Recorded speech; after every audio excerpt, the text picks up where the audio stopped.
What's up, folks? I'm Dan, and welcome to I've Been Meaning to Read That, the show where I read books out loud that I've been meaning to read. Let's go.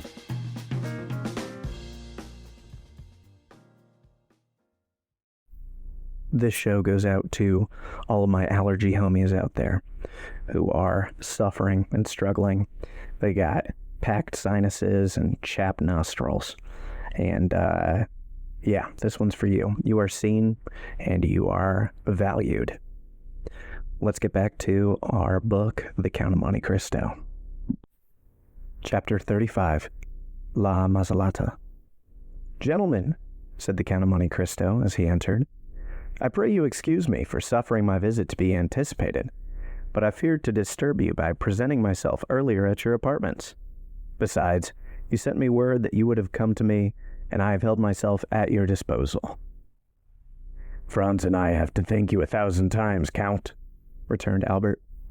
"You extricated us from a great dilemma, and we were on the point of inventing a very fantastic vehicle when your friendly invitation reached us."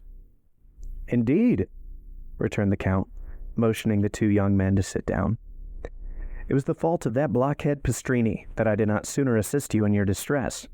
He did not mention a syllable of your embarrassment to me, when he knows that, alone and isolated as I am, I seek every opportunity of making the acquaintance of my neighbors. As soon as I learned I could be in any way assistance to you, I most eagerly seized the opportunity of offering my services." The two young men bowed. Franz had, as yet, found nothing to say. He had come to no determination, and as nothing in the Count's manner manifested the wish that he should recognize him, he did not know whether to make any allusion to the past or wait until he had more proof. Besides, although sure it was he who had been in the box the previous evening, he could not be equally positive that this was the man he had seen at the Colosseum. He resolved, therefore, to let things take their course without making any direct overture to the Count. Moreover, he had this advantage. He was master of the Count's secret, while the Count had no hold on Franz, who had nothing to conceal. However, he resolved to lead the conversation to a subject which might possibly clear up his doubts. "Count," said he, "you have offered us places in your carriage, and at your windows in the Rospoli Palace. Can you tell us where we can obtain a sight of the Piazza del Popolo?" "Ah," said the Count negligently, looking attentively at Morcerf. "Is there not something like an execution upon the Piazza del Popolo?" "Yes," returned Franz, finding that the Count was coming to the point he wished. "Stay, I think I told my steward yesterday to attend to this. Perhaps I can render you this slight service also." He extended his hand and rang the bell thrice. "Did you ever occupy yourself," said he to Franz, "with the employment of time and the means of simplifying the summoning of your servants? I have. When I ring once, it's for my valet, twice for my major domo, thrice for my steward. Thus, I do not waste a minute or a word. Here he is." A man of about 45 or 50 entered, exactly resembling the smuggler who had introduced Franz into the cavern, but he did not appear to recognize him.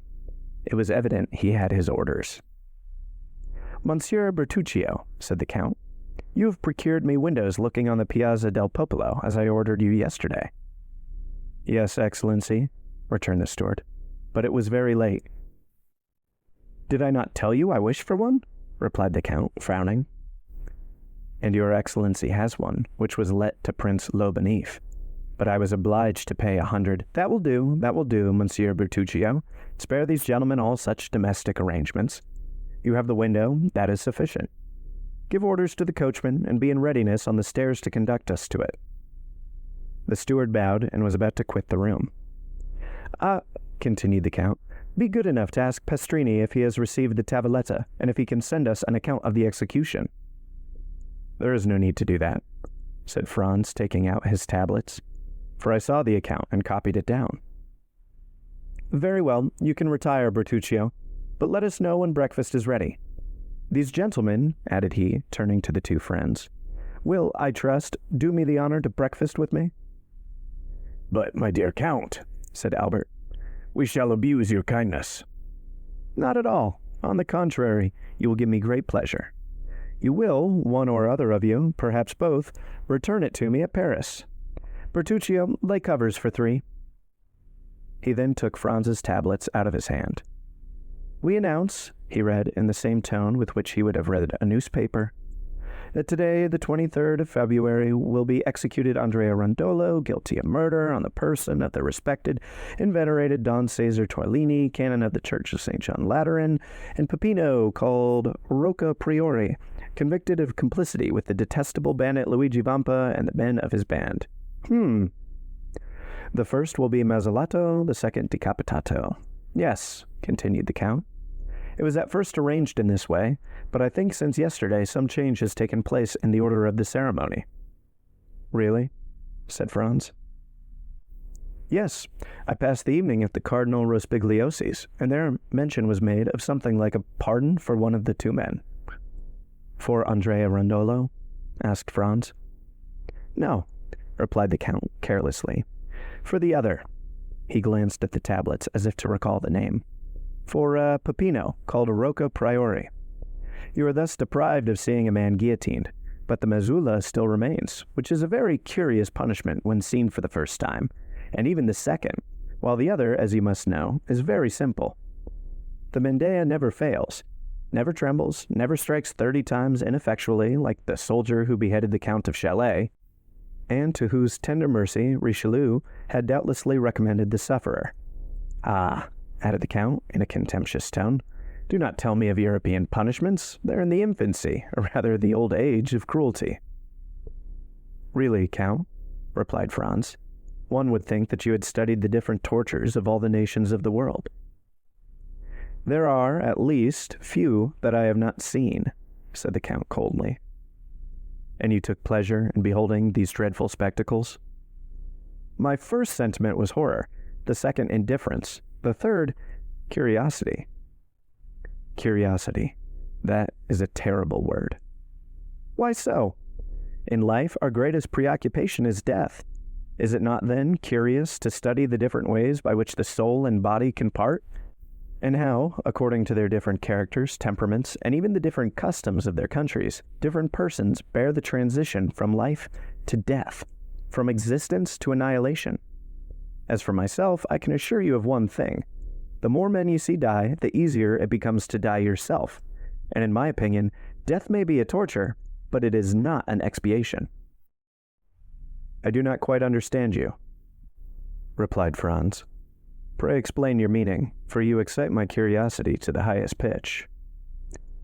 Listen, said the Count, and deep hatred mounted to his face, as the blood would to the face of any other.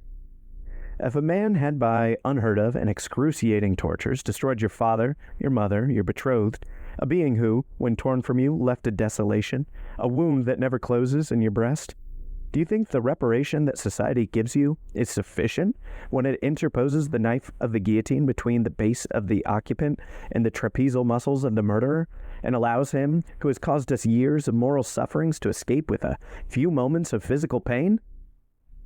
Yes, I know, said Franz, that human justice is insufficient to console us. She can give blood in return for blood, that is all. But you must demand from her only what is in her power to grant.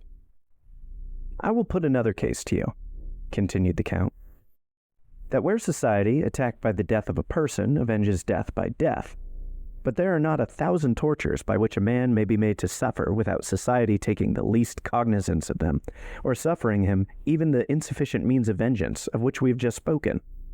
Are there not crimes for which the impalement of the Turks, the augurs of the Persians, the stake and the brand of the Iroquois are inadequate tortures, and which are unpunished by society? Answer me, do not these crimes exist? Yes, answered Franz, and it is to punish them that dueling is tolerated. Ah, dueling, cried the Count. A pleasant manner, upon my soul, of arriving at your end when that end is vengeance. A man has carried off your mistress, a man has seduced your wife, a man has dishonored your daughter. He has rendered the whole life of one who had the right to expect from heaven that portion of happiness God has promised to every one of his creatures, an existence of misery and infamy. And you think you are avenged because you send a ball through the head or pass a sword through the breast of that man who has planted madness in your brain and despair in your heart? And remember, moreover, that it is often he who comes off victorious from the strife, absolved of all crime in the eyes of the world. Now, no, continued the Count, had I to avenge myself, it is not thus I would take revenge. Then you disapprove of dueling? You would not fight a duel? Asked Albert in his turn, astonished at this strange theory. Oh yes, replied the Count. Understand me, I would fight a duel for a trifle, for an insult, or a blow. And the more so that, thanks to my skill in all bodily exercises and the indifference to danger I have gradually acquired, I should be almost certain to kill my man. Oh, I would fight for such a cause. But in return for a slow, profound, eternal torture, I would give back the same, were it possible. An eye for an eye, a tooth for a tooth, as the Orientalists say. Our masters in everything, those favored creatures who have formed for themselves a life of dreams and a paradise of realities. But, said Franz to the Count, with this theory, which renders you at once judge and executioner of your own cause, it would be difficult to adopt a course that would forever prevent your falling under the power of the law. Hatred is blind, rage carries you away, and he who pours out vengeance runs the risk of tasting a bitter drought.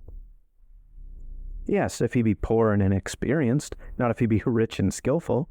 Besides, the worst that could happen to him would be the punishment of which we have already spoken, and which the philanthropic French Revolution has substituted for being torn to pieces by horses or broken on the wheel.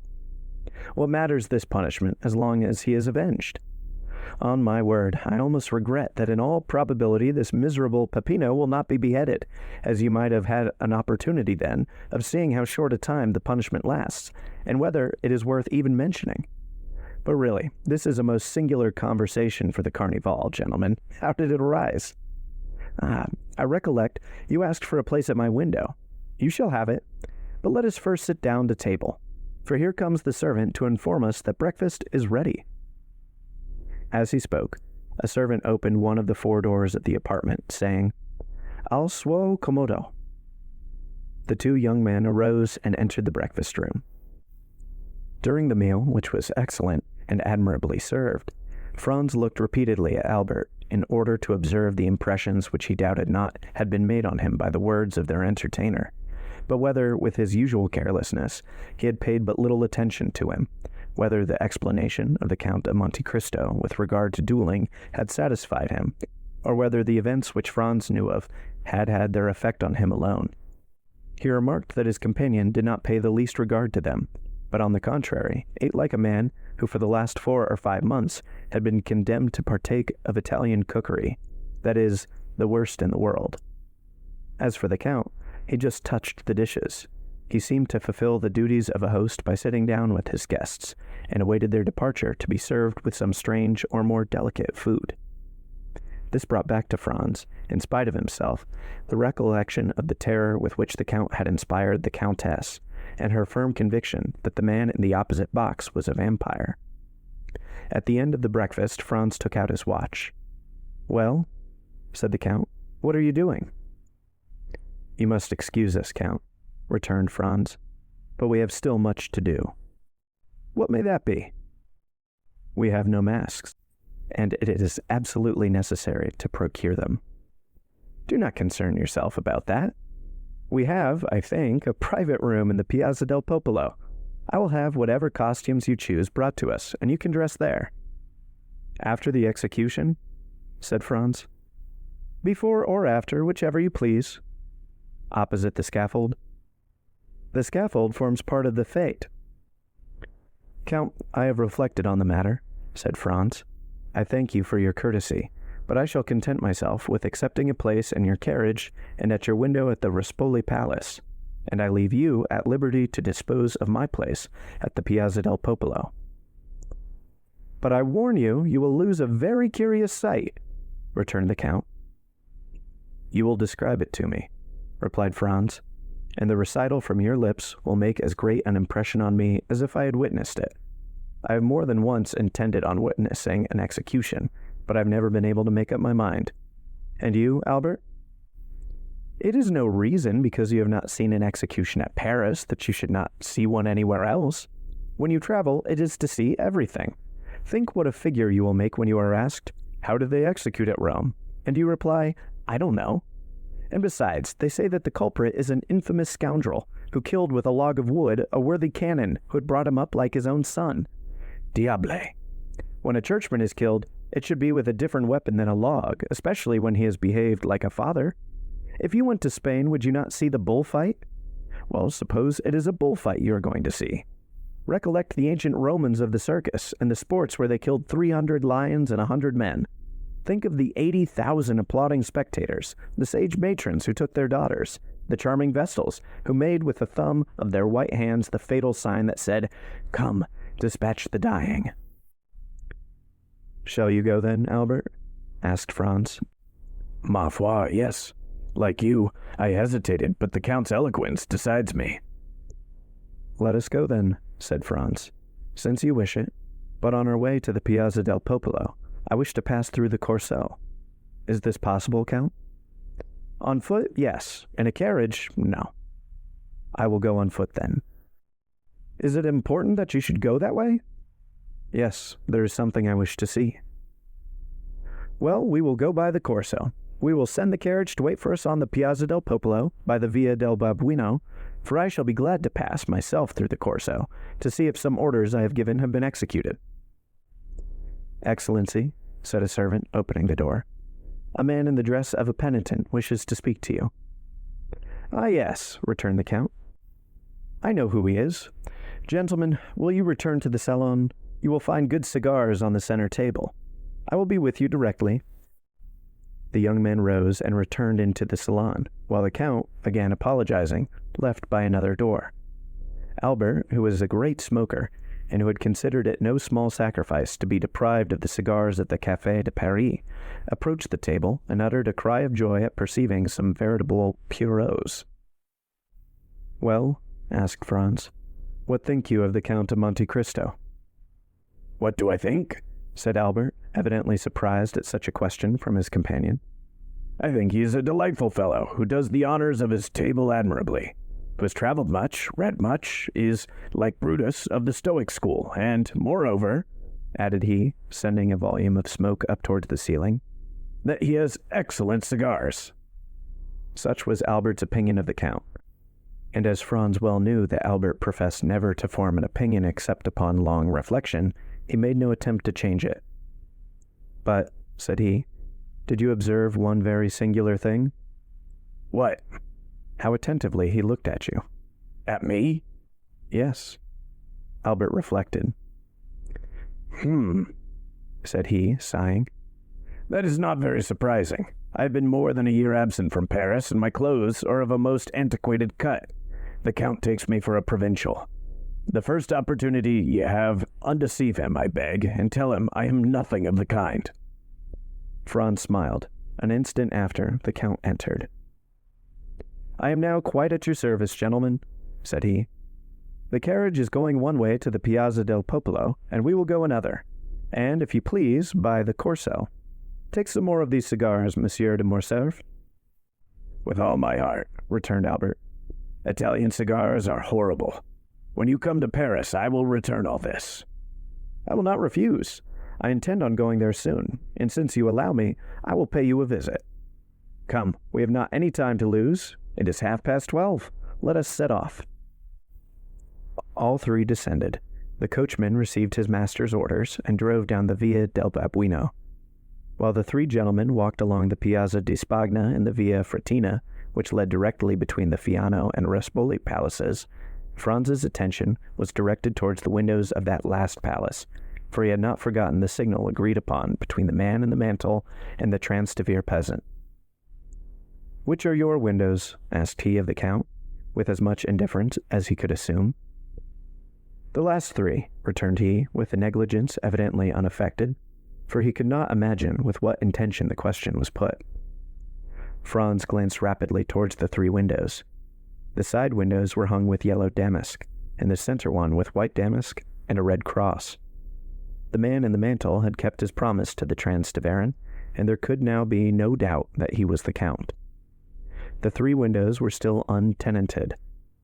Preparations were making on every side.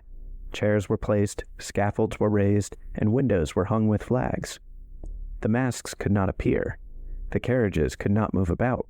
but the masks were visible behind the windows, the carriages, and the doors. Franz, Albert, and the Count continued to descend the Corso. As they approached the Piazza del Popolo, the crowd became more dense, and above the heads of the multitude, two objects were visible. The obelisk, surmounted by a cross, which marks the center of the square, and in front of the obelisk, at the point where the three streets, del Babuino, del Corso, and di Ripetta, meet, the two uprights of the scaffold, between which glittered the curved knife of the mandaia. At the corner of the street, they met the Count's steward, who was awaiting his master. The window, let at an exorbitant price, which the Count had doubtless wished to conceal from his guests, was on the second floor of the great palace, situated between the Via del Babuino and the Monte Pincio. It consisted, as we have said, of a small dressing room, opening into a bedroom, and when the door of communication was shut, the inmates were quite alone. On chairs were laid elegant masquerade costumes of blue and white satin. "As you left the choice of your costumes to me," said the Count to the two friends, "I have had these brought, as they will be the most worn this year, and they are most suitable on account of the confetti, as they do not show the flower." Franz heard the words of the Count but imperfectly, and he perhaps did not fully appreciate this new attention to their wishes, for he was wholly absorbed by the spectacle that the Piazza del Popolo presented, and by the terrible instrument that was in the center. It was the first time Franz had ever seen a guillotine. We say guillotine because the Roman mandaia is formed on almost the same model as the French instrument. The knife, which is shaped like a crescent that cuts with the convex side, falls from a less height, and that is all the difference. Two men, seated on the movable plank on which the victim is laid, were eating their breakfasts while waiting for the criminal. Their repast consisted apparently of bread and sausages. One of them lifted the plank, took out a flask of wine, drank some, and then passed it to his companion. These two men were the executioner's assistants. At this sight, Franz felt the perspiration start forth upon his brow. The prisoners, transported the previous evening from the Carcere Nuovo to the little church of Santa Maria del Popolo, had passed the night, each accompanied by two priests, in a chapel closed by a grating, before which were two sentinels who were relieved at intervals.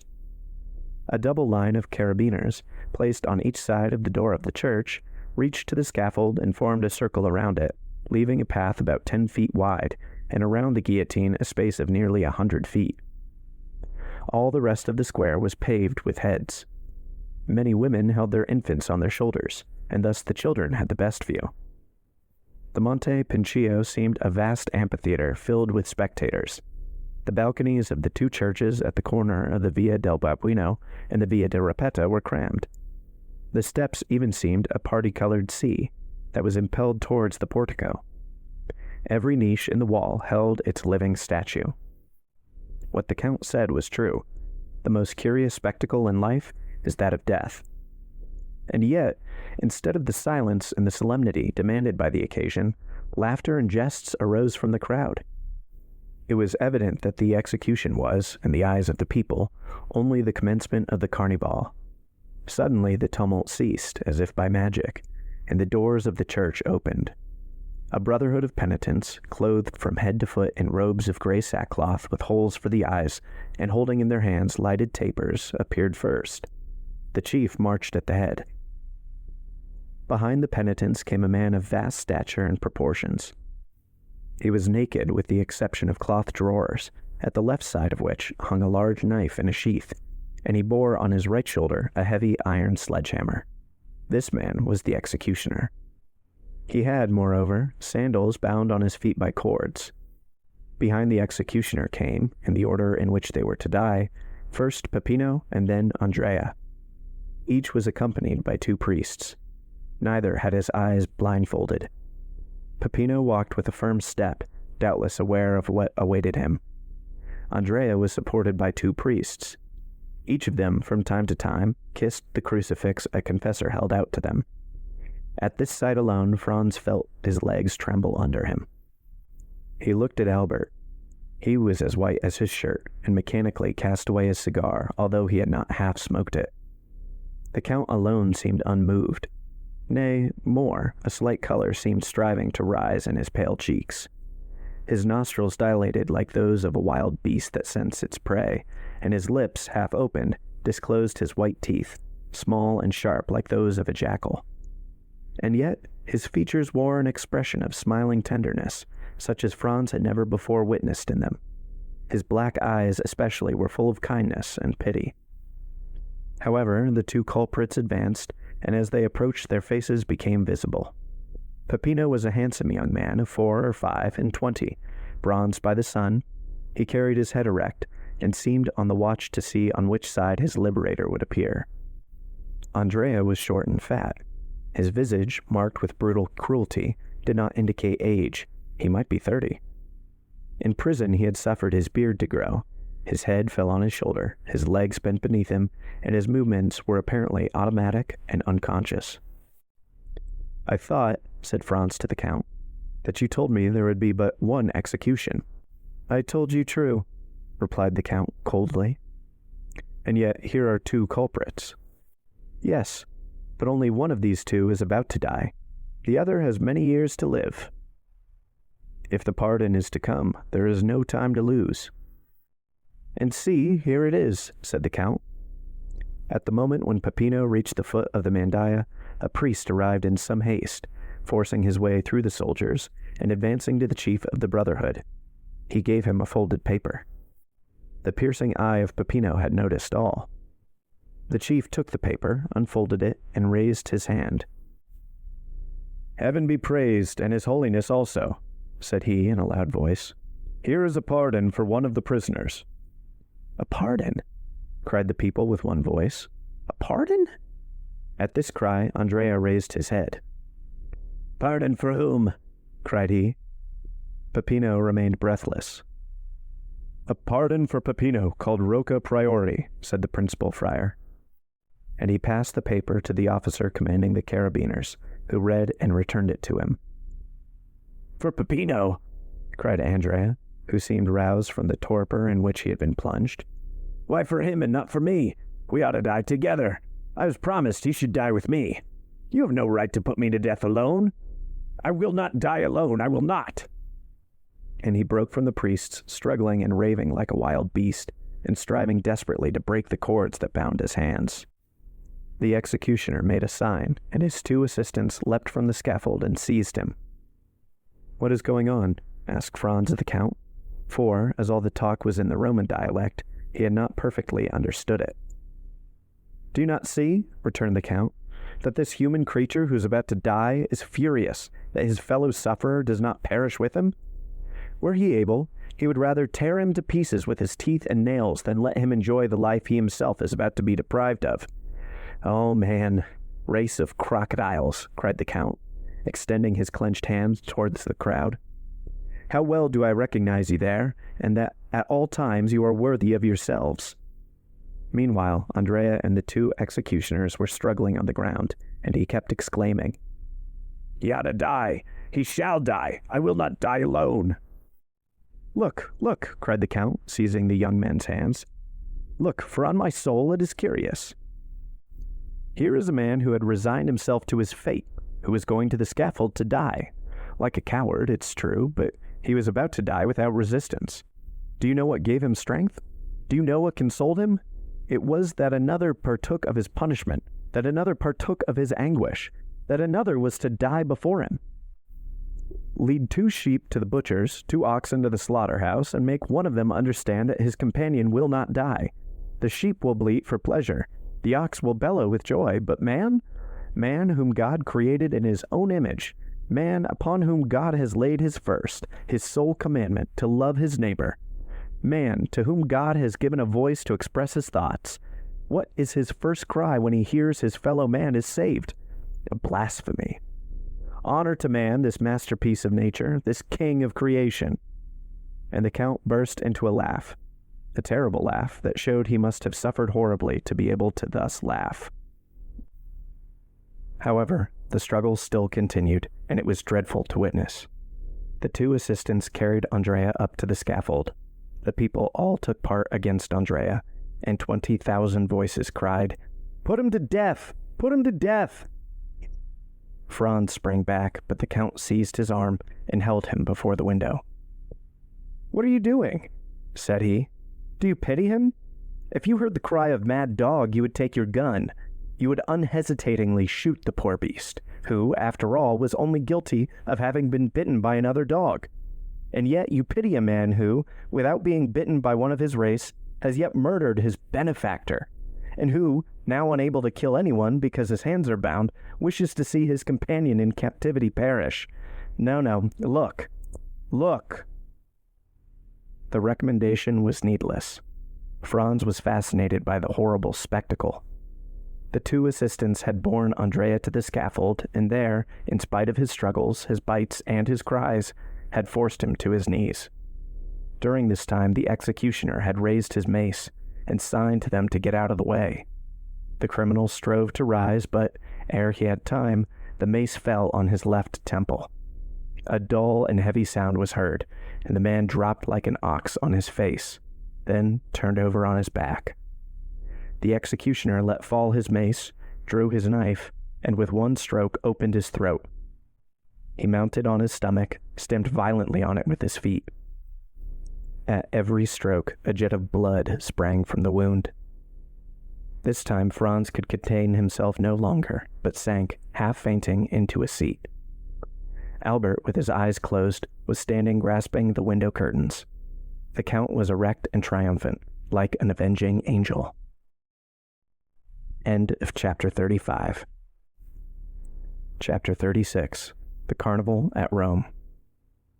When Franz recovered his senses, he saw Albert drinking a glass of water, of which, to judge from his pallor, he stood in great need.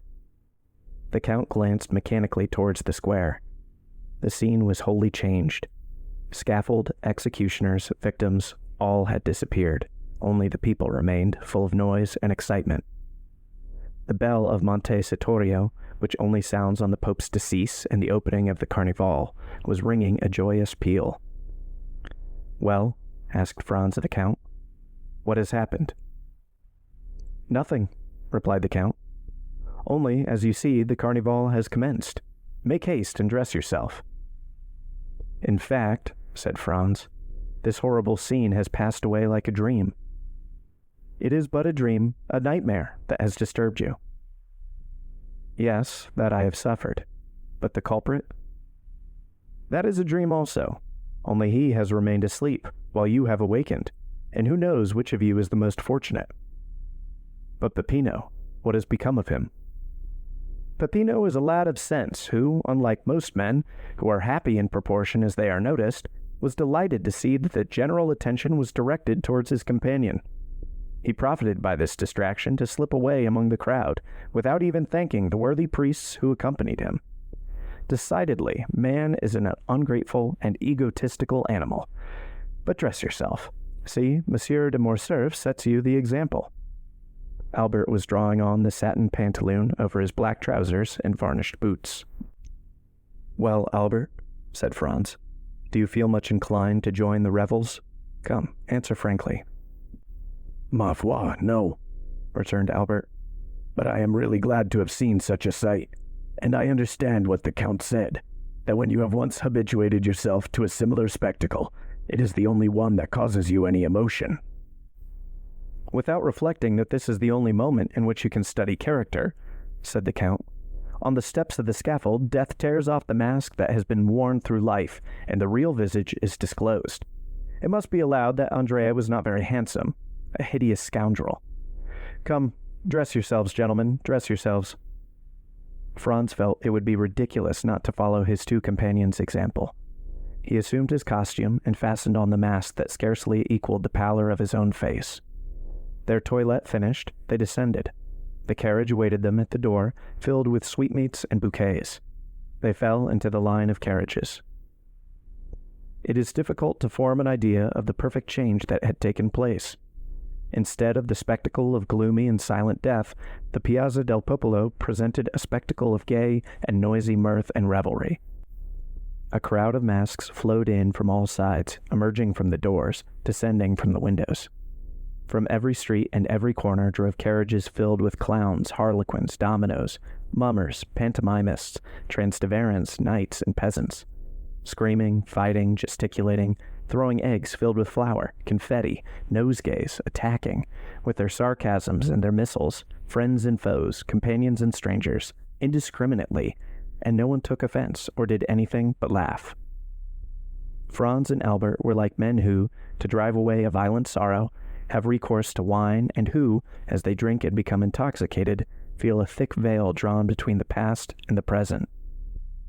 They saw, or rather continued to see, the image of what they had witnessed, but little by little the general vertigo seized them, and they felt themselves obliged to take part in the noise and confusion. A handful of confetti that came from a neighboring carriage, and which, while it covered Morcerf and his two companions with dust, pricked his neck and that portion of his face uncovered by his mask like 100 pins, incited him to join in the general combat, in which all the masks around him were engaged. He rose and seized handfuls of confetti and sweetmeats with which the carriage was filled, and cast them with all the force and skill he was master of. The strife had fairly begun, and the recollection of what they had seen half an hour before was gradually effaced from the young men's minds, so much were they occupied by the gay and glittering procession they now beheld. As for the Count of Monte Cristo, he had never for an instant shown any appearance of having been moved. Imagine the large and splendid Corso, bordered from one end to the other with lofty palaces, with their balconies hung with carpets, and their windows with flags. At these balconies are 300,000 spectators, Romans, Italians, strangers from all parts of the world, the united aristocracy of birth and wealth and genius. Lovely women, yielding to the influence of the scene, bend over their balconies or lean from their windows and shower down confetti, which are returned by bouquets. The air seems darkened with the falling confetti and flying flowers. In the streets, the lively crowd is dressed in the most fantastic costumes. Gigantic cabbages walk gravely about. Buffaloes' heads bellow from men's shoulders. Dogs walk on their hind legs. In the midst of all this, a mask is lifted, and, as in Calit's Temptation of St. Anthony, a lovely face is exhibited, which we would fain follow, but from which we are separated by troops of fiends. This will give a faint idea of the carnival at Rome. At the second turn, the Count stopped the carriage and requested permission to withdraw, leaving the vehicle at their disposal. Franz looked up. They were opposite the Rospoli Palace. At the center window, the one hung with white damask with a red cross, was a blue domino, beneath which Franz's imagination easily pictured the beautiful Greek of the Argentina. "Gentlemen," said the Count, springing out, "when you are tired of being actors and wish to become spectators of this scene, you know you have places at my windows. In the meantime, dispose of my coachman, my carriage, and my servants." We have forgotten to mention that the Count's coachman was attired in a bearskin, exactly resembling Audrey's in The Bear and the Pasha. And the two footmen behind were dressed up as green monkeys with spring masks, with which they made grimaces at everyone who passed. Franz thanked the Count for his attention. As for Albert, he was busily occupying himself throwing bouquets at a carriage full of Roman peasants that was passing near him. Unfortunately for him, the line of carriages moved on again, and while he descended the Piazza del Popolo, the other ascended towards the Palazzo de Venezia. "Ah, my dear fellow," said he to Franz, "you did not see?" "What?" "There, that calash filled with Roman peasants." "No." "Well, I am convinced they are all charming women." "How unfortunate that you were masked, Albert," said Franz. "Here was an opportunity of making up for past disappointments." "Oh," replied he, half laughing, half serious, "I hope the Carnival will not pass without some amends in one shape or the other." But, in spite of Albert's hope, the day passed unmarked by any incident, excepting 2 or 3 encounters with the carriage full of Roman peasants. At one of these encounters, accidentally or purposely, Albert's mask fell off. He instantly rose and cast the remainder of the bouquets into the carriage. Doubtless one of the charming females Albert had detected beneath their coquettish disguise was touched by his gallantry, for, as the carriage of the two friends passed her, she threw a bunch of violets. Albert seized it, and as Franz had no reason to suppose it was meant for him, he suffered Albert to retain it. Albert placed it in his buttonhole, and the carriage went triumphantly on. "Well," said Franz, There is the beginning of an adventure. Laugh if you please, I really think so. So I will not abandon this bouquet. Pardieu, returned Franz, laughing, in token of your ingratitude. The jest, however, soon appeared to become earnest, for when Albert and Franz again encountered the carriage with the contadini, the one who had thrown the violets to Albert, she clapped her hands when she beheld them in his buttonhole. "Bravo, bravo," said Franz. "Things go wonderfully. Shall I leave you? Perhaps you would prefer being alone?" "No," replied he. "I will not be caught like a fool at first disclosure by a rendezvous under the clock, as they say at the opera balls. If the fair peasant wishes to carry matters any further, we shall find her, or rather, she will find us tomorrow. Then she will give me some sign or other, and I shall know what I have to do." "On my word," said Franz, "you are wise as Nestor and prudent as Ulysses, and your fair Circe must be very skillful or very powerful if she succeed in changing you into a beast of any kind." Albert was right. The fair unknown had resolved, doubtless, to carry the intrigue no further, for although the young men made several more turns, they did not again see the calash, which had turned up one of the neighboring streets. Then they returned to the Rospoli Palace, but the Count and the blue domino had also disappeared. The two windows, hung with yellow damask, were still occupied by the persons whom the Count had invited. At this moment, the same bell that had proclaimed the beginning of the mascheretta sounded the retreat. The file on the Corso broke the line, and in a second all the carriages had disappeared. Franz and Albert were opposite the Via della Marata. The coachman, without saying a word, drove up it, passed along the Piazza di Spagna and the Rospoli Palace, and stopped at the door of the hotel.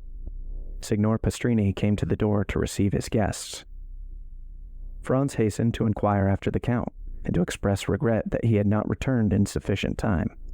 But Pastrini reassured him by saying that the Count of Monte Cristo had ordered a second carriage for himself, and that it had gone at 4 o'clock to fetch him from the Rospoli Palace.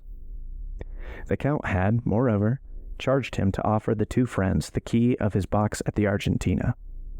Franz questioned Albert as to his intentions, but Albert had great projects to put into execution before going to the theater, and instead of making any answer, he inquired if Signor Pastrini could procure him a tailor. "A tailor?" said the host. "And for what?" "To make us, between now and tomorrow, 2 Roman peasant costumes," returned Albert. The host shook his head. "To make you 2 costumes between now and tomorrow? I ask your Excellency's pardon, but this is quite a French demand. For the next week you will not find a single tailor who would consent to sew 6 buttons on a waistcoat if you paid him a crown apiece for each button." "Then I must give up the idea?" "No, we have them ready-made. Leave all to me, and tomorrow, when you awake, you shall find a collection of costumes with which you will be satisfied." "My dear Albert," said Franz, "leave all to our host. He has already proved himself full of resources. Let us dine quietly, and afterwards go and see l'Italienne à la légère." "Agreed," returned Albert. "But remember, Signor Pastrini, that both my friend and myself attach the greatest importance to having tomorrow the costumes we have asked for." The host again assured them they might rely on him, and that their wishes should be attended to. Upon which Franz and Albert mounted to their apartments, and proceeded to disencumber themselves of their costumes. Albert, as he took off his, carefully preserved the bunch of violets. It was his token reserved for the morrow. The two friends sat down to table, but they could not refrain from remarking the difference between the Count of Monte Cristo's table and that of Signor Pastrini. Truth compelled Franz, in spite of the dislike he seemed to have taken to the Count, to confess that the advantage was not on Pastrini's side. During dessert, the servant inquired at what time they wished for the carriage. Albert and Franz looked at each other, fearing really to abuse the Count's kindness. The servant understood them. "His Excellency the Count of Monte Cristo had," he said, "given positive orders that the carriage was to remain at their lordships' orders all day, and they could therefore dispose of it without fear of indiscretion." They resolved to profit by the Count's courtesy, and ordered the horses to be harnessed, while they substituted evening dress for that which they had on, and which was somewhat the worse for the numerous combats they had sustained. This precaution taken, they went to the theater and installed themselves in the Count's box. During the first act, the Countess G entered. Her first look was at the box where she had seen the Count the previous evening, so that she perceived Franz and Albert in the place of the very person concerning whom she had expressed so strange an opinion to Franz. Her opera glass was so fixedly directed towards them that Franz saw it would be cruel not to satisfy her curiosity, and, availing himself of one of the privileges of the spectators of the Italian theaters, who use their boxes to hold receptions, the two friends went to pay their respects to the Countess. Scarcely had they entered when she motioned to Franz to assume the seat of honor. Albert, in his turn, sat behind. "Well," said she, hardly giving Franz time to sit down, "it seems you have nothing better to do than to make the acquaintance of this new Lord Ruthven, and you are already the best friends in the world." "Without being so far advanced as that, my dear Countess," returned Franz, "I cannot deny that we have abused his good nature all day." "All day?" "Yes. This morning we breakfasted with him. We rode in his carriage all day, and now we have taken possession of his box." "You know him, then?" "Yes and no." "How so?" "It is a long story." "Tell it to me." "It would frighten you too much." "So much the more reason." "At least wait until the story has a conclusion." "Very well. I prefer complete histories. But tell me how you made his acquaintance. Did anyone introduce you to him?" "No, it was he who introduced himself to us." "When?" "Last night, after we left you." "Through what medium?" "The very prosaic one of our landlord." "He is staying, then, at the Hotel de Londres with you?" "Not only in the same hotel, but on the same floor." "What is his name? For of course you know." "The Count of Monte Cristo." "That is not a family name?" "No, it is the name of the island he has purchased." "And he is a count?" "A Tuscan count." "Well, we must put up with that," said the Countess, who was herself from one of the oldest Venetian families. "What sort of man is he?" "Ask the Vicomte de Morcerf." "You hear, Monsieur de Morcerf? I am referred to you," said the Countess. "We should be very hard to please, madame," returned Albert. "Did we not think him delightful? A friend of 10 years' standing could not have done more for us, or with a more perfect courtesy." "Come," observed the Countess, smiling, "I see my vampire is only some millionaire who has taken the appearance of Lara in order to avoid being confounded with Monsieur de Rothschild. And you have seen her?" "Her?" "The beautiful Greek of yesterday." "No, we heard, I think, the sound of her guzla, but she remained perfectly invisible." "When you say invisible," interrupted Albert, "it is only to keep up the mystery. For whom do you take the blue domino at the window with the white curtains?" "Where was this window with white hangings?" asked the Countess. "At the Rispoli Palace." "The Count had 3 windows at the Rispoli Palace?" "Yes. Did you pass through the Corso?" "Yes." "Well, did you notice 2 windows hung with yellow damask, and one with white damask with a red cross? Those were the Count's windows." "Why, he must be a nabob. Do you know what those 3 windows were worth?" 200 or 300 Roman crowns." 2,000 or 3,000. The deuce. Does his island produce him such a revenue? It does not bring him a baioccho. Then why did he purchase it? For a whim. He is an original, then? "In reality," observed Albert, "he seems to me somewhat eccentric. Were he at Paris and a frequenter of the theaters, I should say he was a poor devil literally mad. This morning he made 2 or 3 exits worthy of Didier or Anthony." At this moment a fresh visitor entered, and, according to custom, Franz gave up his seat to him. This circumstance had, moreover, the effect of changing the conversation. An hour afterwards, the 2 friends returned to their hotel. Signor Pastrini had already set about procuring their disguises for the morrow, and he assured them that they would be perfectly satisfied. The next morning, at 9 o'clock, he entered Franz's room, followed by a tailor, who had 8 or 10 Roman peasant costumes on his arm. They selected 2 exactly alike and charged the tailor to sew on each of their hats about 20 yards of ribbon, and to procure them 2 of the long silk sashes of different colors with which the lower orders decorated themselves on feast days. Albert was impatient to see how he looked in his new dress. A jacket and breeches of blue velvet, silk stockings with clocks, shoes with buckles, and a silk waistcoat. This picturesque attire set him off to great advantage, and when he had bound the scarf around his waist, and when his hat, placed coquettishly on one side, let fall on his shoulder a stream of ribbons, Franz was forced to confess that costume has much to do with the physical superiority we accord to certain nations. The Turks used to be so picturesque with their long and flowing robes, but are they now not hideous with their blue frocks buttoned up to the chin, their red caps, which make them look like a bottle of wine with a red seal?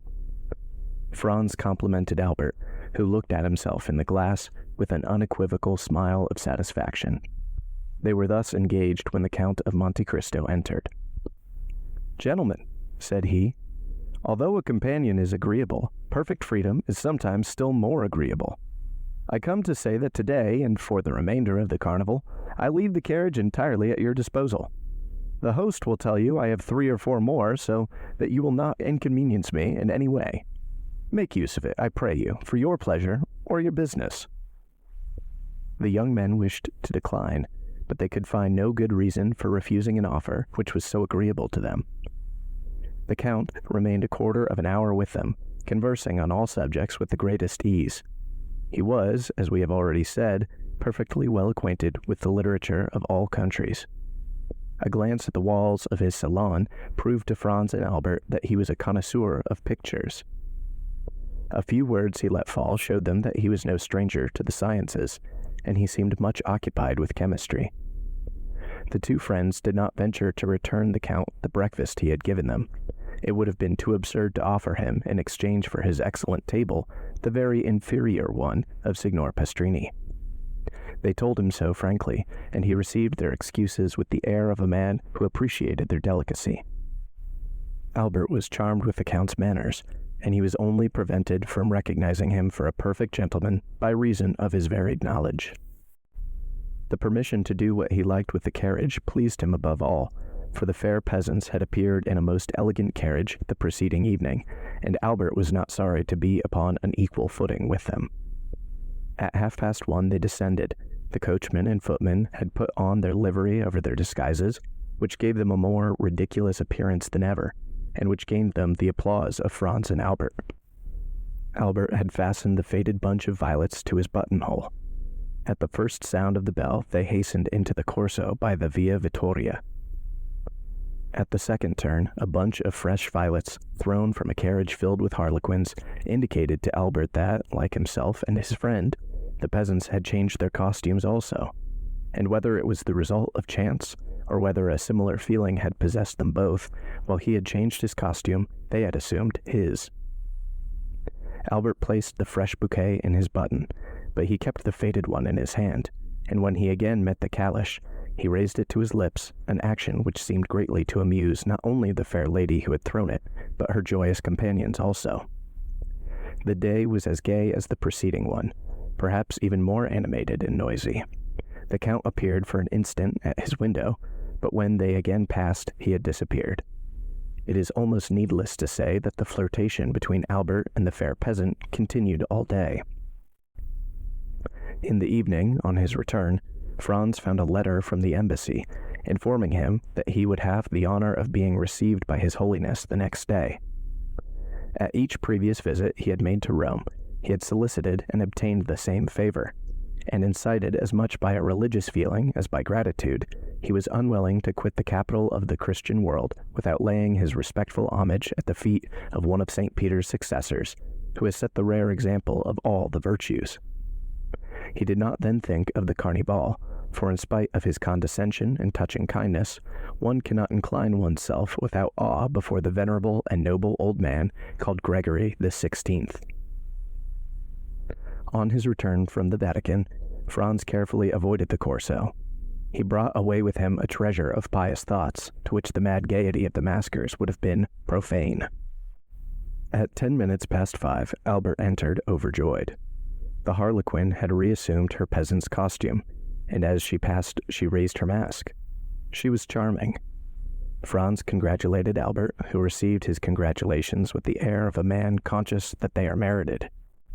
He had recognized by certain unmistakable signs that his fair incognita belonged to the aristocracy. He had made up his mind to write to her the next day. Franz remarked, while he gave these details, that Albert seemed to have something to ask of him, but that he was unwilling to ask it. He insisted upon it, declaring beforehand that he was willing to make any sacrifice the other wished. Albert let himself be pressed just as long as friendship required, and then avowed to Franz that he would do him a great favor by allowing him to occupy the carriage alone the next day. Albert attributed to Franz's absence the extreme kindness of the fair peasant in raising her mask. Franz was not sufficiently egotistical to stop Albert in the middle of an adventure that promised to prove so agreeable to his curiosity and so flattering to his vanity. He felt assured that the perfect indiscretion of his friend would duly inform him of all that happened, and as, during 3 years that he had traveled all over Italy, a similar piece of good fortune had never fallen to his share, Franz was by no means sorry to learn how to act on such an occasion. He therefore promised Albert that he would content himself the morrow with witnessing the Carnival from the windows of the Rospoli Palace. The next morning he saw Albert pass and repass, holding an enormous bouquet which he doubtless meant to make the bearer of his amorous epistle. This belief was changed into certainty when Franz saw the bouquet, conspicuous by a circle of white carnelias, in the hands of a charming harlequin dressed in rose-colored satin, was no longer joy but delirium. Albert nothing doubted but that the fair unknown would reply in the same manner. Franz anticipated his wishes by saying that the noise fatigued him, and that he should pass the next day in writing and looking over his journal. Albert was not deceived, for the next evening Franz saw him enter triumphantly, shaking a folded paper which he held by one corner. "Well," said he, "was I mistaken?" "She has answered you," cried Franz. "Read." This word was pronounced in a manner impossible to describe.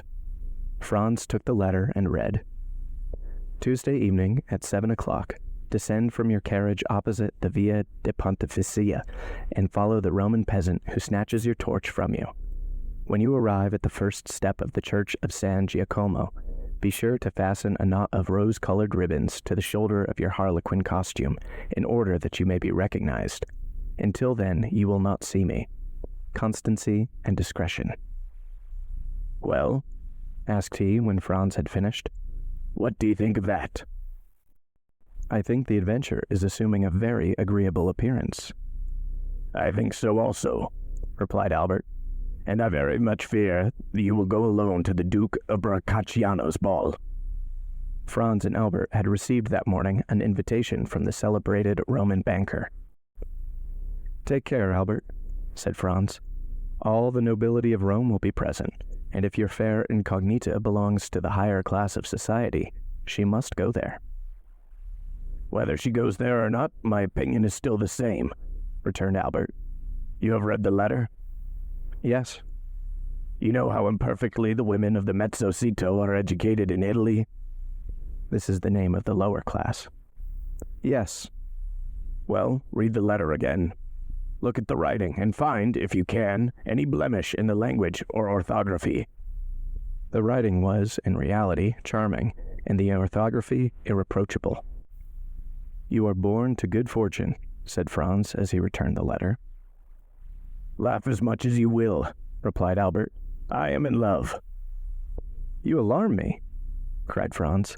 "I see that I shall not only go alone to the Duke of Bracciano's, but also return to Florence alone." "If my unknown be as amiable as she is beautiful," said Albert, "I shall fix myself at Rome for 6 weeks at least. I adore Rome, and I have always had a great taste for archaeology." "Come, 2 or 3 more such adventures, and I do not despair of seeing you as a member of the Academy." Doubtless, Albert was about to discuss seriously his right to the academic chair when they were informed that dinner was ready. Albert's love had not taken away his appetite. He hastened with Franz to seat himself, free to recommence the discussion after dinner. After dinner, the Count of Monte Cristo was announced. They had not seen him for 2 days. Signor Pastrini informed them that business had called him to Civita Vecchia. He had started the previous evening and had only returned an hour since. He was charming. Whether he kept a watch over himself, or whether by accident he did not sound the acrimonious chords that in other circumstances had been touched, he was tonight like everybody else. The man was an enigma to Franz. The Count must feel sure that Franz recognized him, and yet he had not let fall a single word indicating any previous acquaintance between them. On his side, however great Franz's desire was to allude to their former interview, the fear of being disagreeable to the man who had loaded him and his friend with kindness prevented him from mentioning it.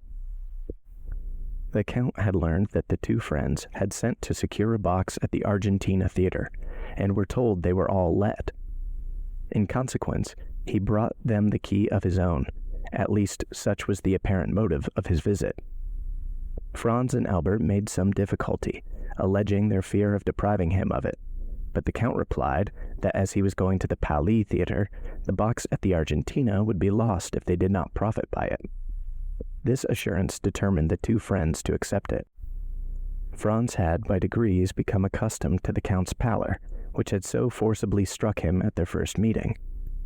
He could not refrain from admiring the severe beauty of his features, the only defect, or rather the principal quality of which, was the pallor. Truly a Byronic hero. Franz could not, we will not say see him, but even think of him without imagining his stern head upon Manfred's shoulders, or beneath Lara's helmet. His forehead was marked with the line that indicates the constant presence of bitter thoughts. He had the fiery eyes that seemed to penetrate to the very soul, and the haughty and disdainful upper lip that gives to the words it utters a peculiar character that impresses them on the minds of those to whom they are addressed. The Count was no longer young.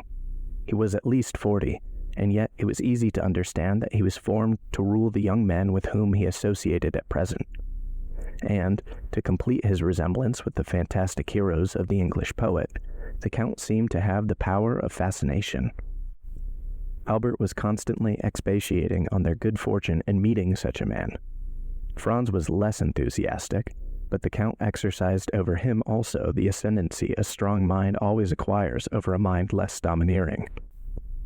He thought several times of the project the Count had of visiting Paris, and he had no doubt but that, with his eccentric character, his characteristic face, and his colossal fortune, he would produce a great effect there. And yet, he did not wish to be at Paris when the Count was there. The evening passed as evenings mostly pass at Italian theaters, that is, not in listening to the music, but in paying visits and conversing. The Countess G. wished to revive the subject of the Count, but Franz announced he had something far newer to tell her, and, in spite of Albert's demonstrations of false modesty, he informed the Countess of the great event which had preoccupied them for the last 3 days. As similar intrigues are not uncommon in Italy, if we may credit travelers, the Comtesse did not manifest the least incredulity, but congratulated Albert on his success. They promised, upon separating, to meet at the Duke of Bracciano's ball, to which all Rome was invited. The heroine of the bouquet kept her word. She gave Albert no sign of her existence the morrow or the day after.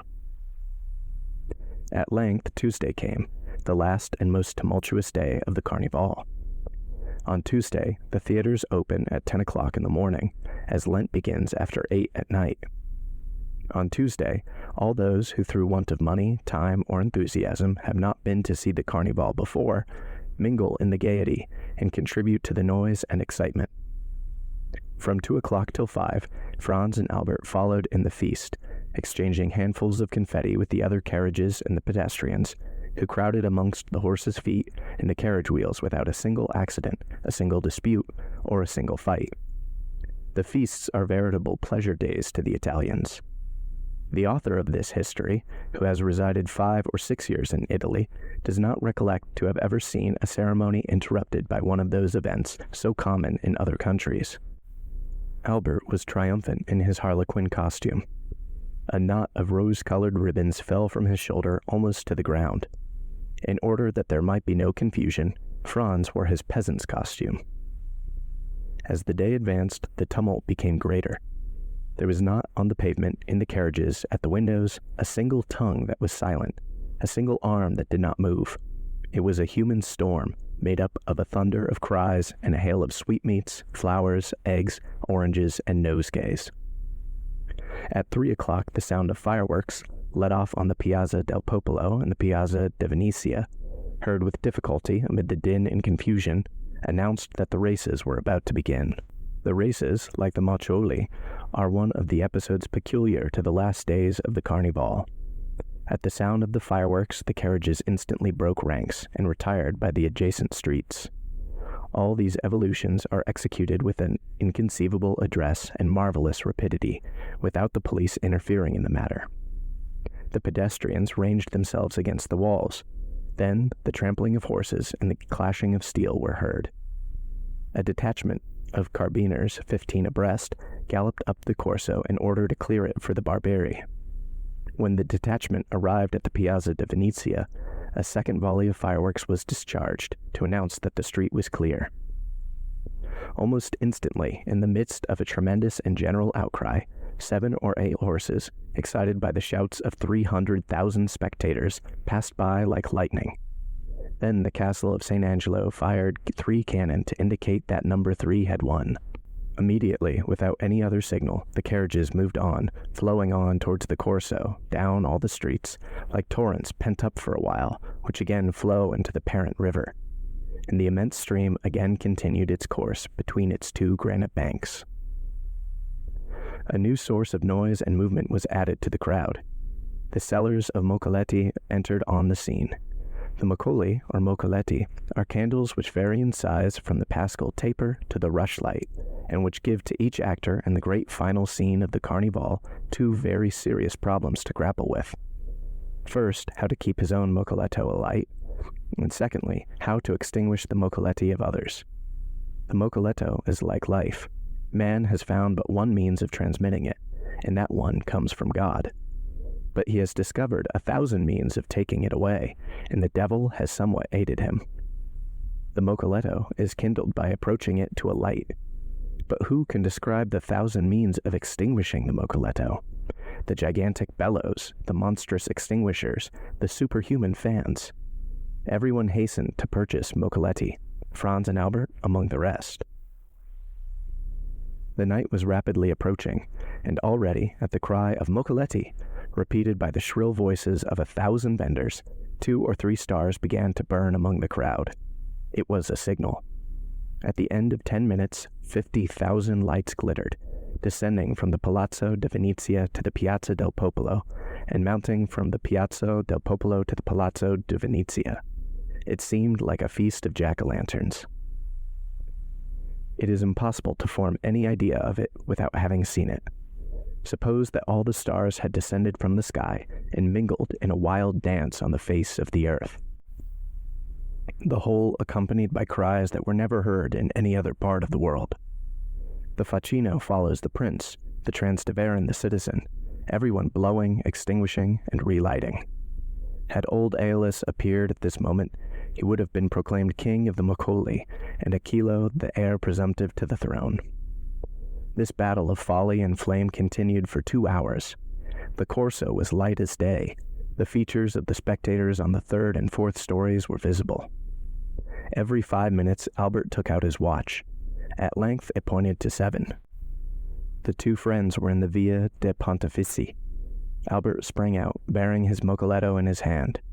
2 or 3 masks strove to knock his mocoletto out of his hand, but Albert, a first-rate pugilist, sent them rolling in the street, one after the other, and continued his course towards the church of San Giacomo. The steps were crowded with masks, who strove to snatch each other's torches. Franz followed Albert with his eyes and saw him mount the first step. Instantly a mask, wearing the well-known costume of a peasant woman, snatched his mocoletto from him without his offering any resistance. Franz was too far off to hear what they said, but without doubt, nothing hostile passed, for he saw Albert disappear arm in arm with the peasant girl. He watched them pass through the crowd for some time, but at length he lost sight of them in the Via Machalo. Suddenly, the bell that gives the signal for the end of the carnival sounded, and at the same instant all the mocoletti were extinguished as if by enchantment. It seemed as though one immense blast of the wind had extinguished everyone. Franz found himself in utter darkness. No sound was audible save that of the carriages that were carrying the maskers home. Nothing was visible save a few lights that burnt behind the windows. The carnival was over. End of chapter 36.